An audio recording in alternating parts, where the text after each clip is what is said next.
Bonjour. Je vous parle, donc je vous ai écrit. Je vous lis, donc vous m'avez écrit.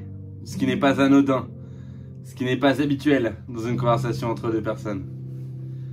Je m'adresse à vous debout, à travers des mots qui ont été couchés sur le papier, couchés et même bercés, dorlotés, avant de fermer les paupières.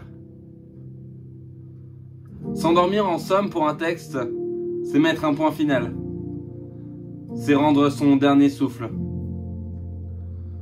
Je suis arrivé là, à la fin de ma phrase, et tout le sujet, tout le contexte prend sens, prend vie et s'évapore par la suite.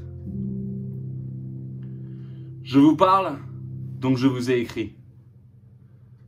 Donc à un moment donné dans le temps, je vous ai rêvé. J'ai dessiné vos grâces en mon esprit.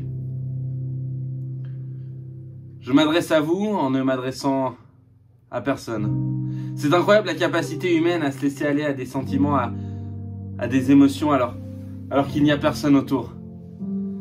J'étais seul.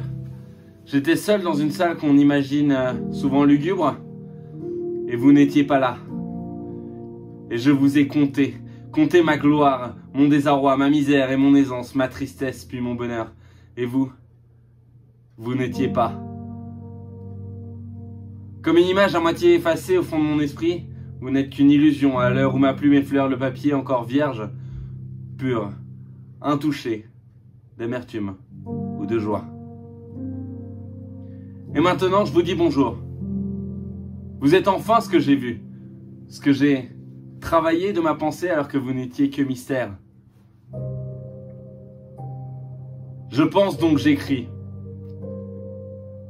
Sortir la rancœur, crier nos rengaines. C'est fou comme l'habitude devient intéressante lorsque nous la hurlons.